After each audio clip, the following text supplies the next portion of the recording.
आजच्या कथेचे नाव आहे म्हाताऱ्या आजीची गोष्ट. रेल्वे स्टेशनच्या जवळ सायकल लावण्यासाठी जागा होती. 30 रुपये महिन्याला द्यावे लागायचे. तिथे सायकलींवर लक्ष ठेवण्यासाठी एक म्हातारी बाई बसलेली असायची. 4 बांबू लावून वर कडबा आणि ताडपत्री लावून तयार केलेलं छोटंसं छत होतं. त्यातच ती आजी राहायची. अंगावर एकदम जुनं फाटकलं लुगडं, ते पण मळलेलं. डोक्यावरचे केस पूर्ण पिकलेले होते. साधारण 70-75 वय असावं. तिथेच एक छोटंसं गोणपाट असायचं, त्यावरच ती बसलेली असायची. थंडीपासून बचावासाठी एक काळी फाटकी चादर होती. थंडीच्या वेळी सतत अंगावर दिसलेली असायची. समोर एक जर्मनचं भांडं आणि स्टीलची वाटी, एवढंच. एवढं असं नाही, चेहऱ्यावर कायम स्मित हास्य असायचं. एक दिवस मी सायकल काढत होतो, तेव्हा तिने मला विचारलं, "बाळ, नाव काय तुझं?" पण मी नाव बोललो, पण कदाचित त्यांना ऐकू गेलं नसेल किंवा समजलं नसेल, म्हणून त्यांनी परत विचारलं, "काय?" मी पुन्हा बोललो. मग त्या म्हणाल्या, "अच्छा, छान आहे नाव." मग त्यांनी पुढील चौकशी केली, म्हणजे गाव कोणतं, घरी कोण असतं. मग सायकलला अडकवलेल्या माझ्या डब्याकडे पाहून विचारलं, "डब्यामध्ये काही शिल्लक आहे का बाळा?" मी क्षणभर गोंधळलो आणि म्हणालो, "नाही हो आजी." पण कुणास ठाऊक, खूप वाईट वाटलं नाही बोलताना. मग परत तेच स्मितहास्य करत म्हणाल्या, "असू देत, काही हरकत नाही. पण कधी काही शिल्लक राहिलं तर टाकून देण्यापेक्षा मला देत जा." ते सांगताना त्यांचा चेहरा जरी हसरा असला तरी त्यांचे डोळे ओशाळलेले वाटत होते. कदाचित त्यांना लाज वाटत असेल असं मागताना, पण काय करणार, त्यांची ही मजबुरी होती. उपाशी पोट माणसाकडून काहीही करून घेतं. मी हो बोललो आणि निघालो. घरी आल्यावर रात्री आईजवळ बसलो आणि आईला आजीबद्दल सगळं सांगितलं. तिला खूप वाईट वाटलं. दुसऱ्या दिवशी तिने सकाळी न सांगता माझ्या डब्यात 2 चपात्या जास्तच भरल्या आणि मला सांगितलं, "जाताना त्या आजीला दे." मला खूप बरं वाटलं. तेवढ्यात बाबांचा आवाज आला, "आत्ताच जाता जाताच दे, म्हणजे त्या ताजंच खातील." मी हो म्हणालो आणि निघालो. आजी झोपलेल्याच होत्या. मी त्यांना उठवलं आणि चपाती आणि भाजी त्यांच्या ताटामध्ये दिली. तेव्हा त्यांच्या चेहऱ्यावरचा आनंद एक निराळाच होता. त्यांच्या चेहऱ्यावरील आनंद पाहून मलाही खूप समाधान वाटलं. दुपारी ऑफिसमध्ये जेवत असताना अचानक त्या आजींची आठवण आली आणि त्यांच्यासाठी एक चपाती बाजूला काढून ठेवली. मित्राच्या डब्यातही थोडंसं शिल्लक होतं, तेही माझ्या डब्यात घेतलं आणि संध्याकाळी जाताना तो डबा त्या आजींना दिला. त्या गोड हसल्या आणि त्यांनी डब्बा रिकामा करून दिला.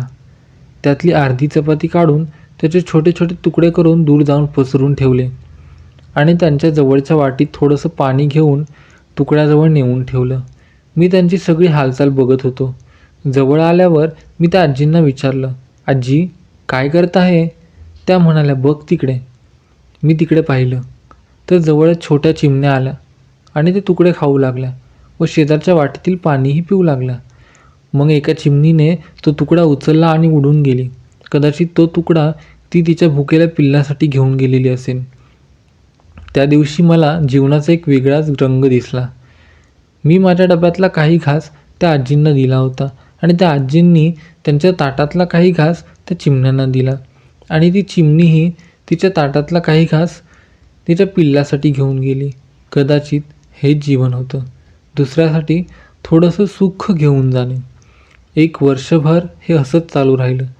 नंतर माझे शिक्षण करून मी पुण्यात जॉबसाठी आलो. चांगला जॉब मिळाला. तेव्हा आवर्जून आजींना पेढ्याचा बॉक्स घेऊन गेलो. त्यांनी अर्धा पेढा खाल्ला आणि अर्धा मला भरवला आणि डोळ्यात पाणी आणून बोलल्या, "तू आठवणीने माझ्यासाठी घेऊन आला." यातच मला खूप समाधान वाटलं.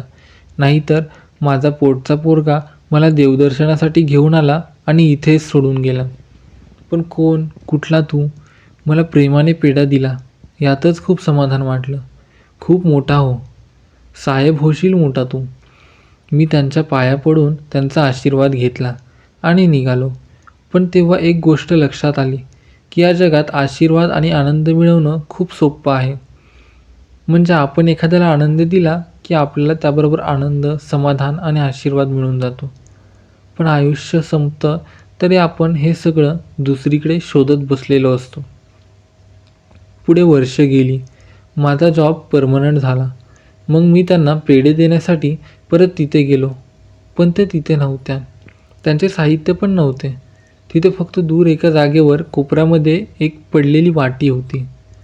मग मी जवळच्या टपरीवर गेलो आणि त्यांना विचारलं, काका, इथल्या आजी कुठे गेल्या? तर त्यांनी माझ्याकडे बघितलं आणि म्हणाले, अरे वारल्या त्या, 2 महिने होऊन गेले. हे सगळं ऐकून मला खूप वाईट वाटलं. मन एकदम सुन्न झालं. कोणीतरी जवळचं गेलं असं वाटत होतं. मी त्या वाटीकडे पाहिलं. वाटी कोरडीच पडली होती.